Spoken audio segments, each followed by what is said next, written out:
Greetings and welcome to the magical schooling of the soul. And it's very good to mention and even repeat that all the things that we do in step one are foundational, and they're foundational to success with Bardon practices, and they're really just foundational to spiritual development in general. So I see the steps as moving forward like a pyramid, starting at the base and going up like a triangle, basically. We're building the foundation here in step one, and everything else is just augmenting those foundations that we build, especially in the first three steps, and then it narrows and it's just continuing these. The vacancy of mind is crucial. The magical schooling of the soul with the magic mirror is crucial. And when we get to the magical schooling of the physical body, the impregnation is foundational. So all of these things are very, very important.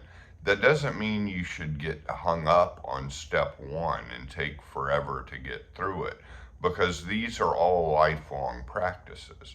And the soul mirror is a lifelong practice. And hopefully you come into Bardon work with some experience in self-examination. Obviously, you're going to know yourself. You're going to have lived with yourself. You're going to see some of your negative qualities and good qualities.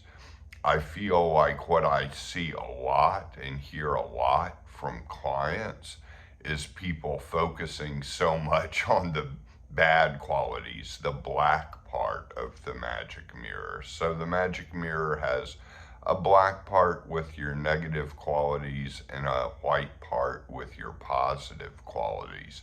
And don't neglect the white part, because you have positive qualities. A lot of times it's easier to see one's negative qualities than to see one's good qualities. And in a sense, that means you're very aware of your negative qualities. So, Bardon has us look at all of these qualities and identify them with the elements. And my suggestion is to not get extremely hung up on which quality goes in which element. It may be a difficult thing to place, but the good thing is the qualities. And I've even heard from some people that did basically 150, negative qualities. And I would say that's too many, because it's good to kind of know just in general off the top of your head. So it's good to try to all group the qualities into one kind of overlapping word, and just have some, major things that you need to work on. And working on the magical mirror doesn't necessarily need to be some very complicated mystical thing. And the other suggestion is, I think the best way to work on negative qualities is to embrace the positive quality that it's opposite. So if one of your qualities is irresponsibility, focus on being more responsible. If one of your qualities is avoidance, focus on facing everything. If one of your qualities is a quick temper, then focus on serenity, And so rather than dwelling on the negative quality, definitely focus on the positive quality that it's its opposite and just work on that. And if you run into barriers and they pop up again, well, that's normal. That's part of the process. And sure, you can later in the magical schooling of the physical body use shower water to wash off your negative qualities and imagine the shower water washing off negative qualities, you can do that. But, again, this doesn't need to be an overly complex thing. We're basically looking at our bad qualities and our good qualities, and we're committing to continually look at them and continually work on them.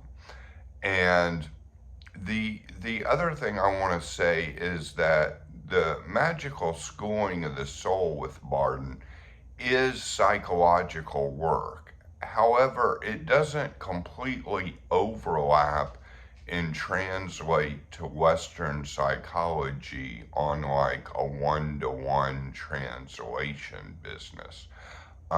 It's very similar to Western psychology. I would say the closest thing we have to a psychologist that kind of goes hand in hand with the magical schooling of the soul would be somebody like Carl Jung, the student of Freud, who was also spiritual. Some of that stuff really goes well with Bardon. Some of the humanistic psychologists of the 60s, and the existential psychologists of the 60s in that era, some of them go very well with what Bardon is talking about in the magical schooling of the soul. And, the other thing to think about is, yes, I don't want you to get hung up on the elements too much, but it's kind of good to know and good to kind of find out which elements may be strong and which elements may be weak. And that can be done, the list of qualities Bardon has with the positive and the negative is sufficient. It may seem short, like it's not enough, but it is sufficient to kind of get the general idea of where a quality belongs and what elements are strong and what elements aren't. However, I feel like it is vital to work on all elements. So, for instance, I was really strong in water. And I originally had thought that because I was really strong with water, that I didn't need to work on water in the process of going through the steps. It's still good to work on what you're strong in, and not think, oh, I have too much of that. I need to just ignore it. No, continue to work on it, because working on the elements when we get later in the steps is basically integrating those elements to a balance point inside of us. So, for instance, one of the qualities I faced was just avoidance, really kind of wanting to live in the spiritual world and not really wanting to do earth as much. And that's a negative quality of earth because I was basically neglecting earth, not in the sense of neglecting my own physical body, but neglecting the dimension of earth. I was so taken with spiritual matters and intellectual matters that I didn't want to face some of the earth stuff. So I basically had to transmute earth by looking at the positive qualities, and things like conscientiousness and responsibility and, going about one day at a time, facing everything I needed to face rather than, avoiding some things. So that was one thing I had. And I also kind of felt like I said before that I was strong in water, but that didn't mean I didn't have some of the negative characteristics of water, because I had that too. But again, I think it's very important to focus on the good, like it's not like the black mirror should be 100 qualities and the white mirror should be like 2, and I hear this a lot. That's kind of why I repeat it. I think it's absolutely vital to focus on the positive. And generally speaking, I feel like focusing on the positive does a lot more good than basically trying to negate or reverse the negative. So, focusing on the positive qualities you already have and the positive qualities that are the opposite of the negative qualities you have will get you the most leverage, because that's movement, that's moving forward, that's not getting overwhelmed in the black and just basically kind of dwelling there, so focusing on just, I mean, Bardon calls it transmuting, which is kind of, I mean, it sounds kind of esoteric. It is esoteric, but at the same time, it's really just focusing on the opposite qualities of our negative qualities. And sometimes it is helpful to end up seeing a psychologist, find a psychologist that is partly spiritual and do some psychotherapy. Sometimes that's very helpful, and a lot of the things I help clients with too are kind of things in the psychological realm. So I'm open to helping you as well in that with my coaching. But this is all key, because this is continually going to come into play, especially when we start the elemental pore breathing of the elements. What we're strong in and what we're weak in will be a little more clear, but we'll already have some idea about it. And you will know that not only in addition to the pore breathing with the elements, we can also just kind of work on this like it's a basic psychological exercise of continuing to work on ourselves. And Bardon mentions to be relentless with oneself, and give others a break. I think that's great, because it's good to look at what we can do rather than what other people should do, because we certainly have no control over other people. Sometimes we don't even have control over ourselves, but we have much more influence with ourselves than we do with other people. So it's definitely good to give other people some slack. However, that doesn't mean you don't need to step away or move back from certain relationships. Certainly keep an eye out for toxic influences on your life and toxic friendships or family members or whatever it is. You may just need more space, and you may end up needing to get mad at times. Sometimes anger can be helpful in certain situations, and sometimes it's helpful just to be able to feel anger.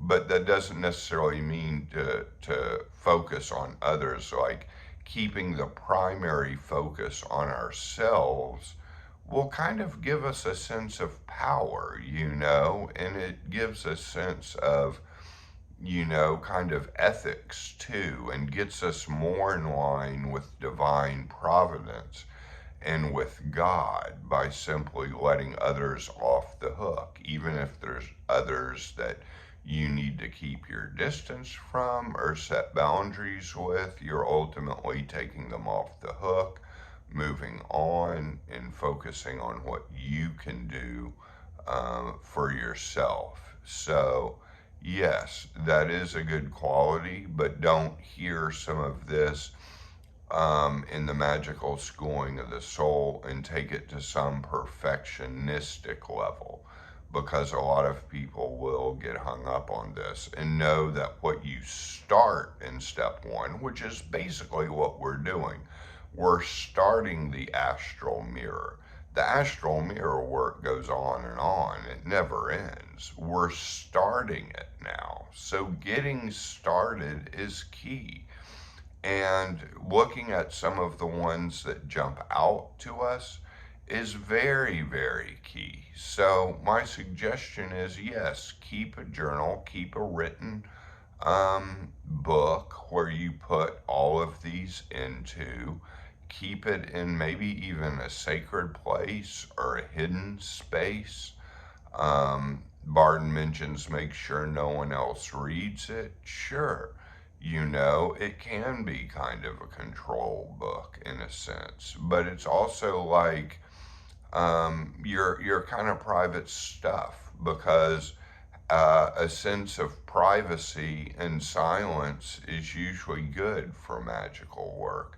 A sense of keeping your own stuff separate a little bit from others and not talking about it all the time, not sharing all of your negative qualities all the time. That will help you build. Certainly you can share your psychological issues with someone you trust, but the vast majority of 99% of the people simply aren't people to share it with. That's where silence comes into play. And you can even be silent about doing Bardon work at all. I, when I started doing YouTube videos and a podcast, I kind of lost that option. But, I'm trying to provide a service here, and that's basically a service to others, and that's the work of divine providence as well, is the way I basically see that.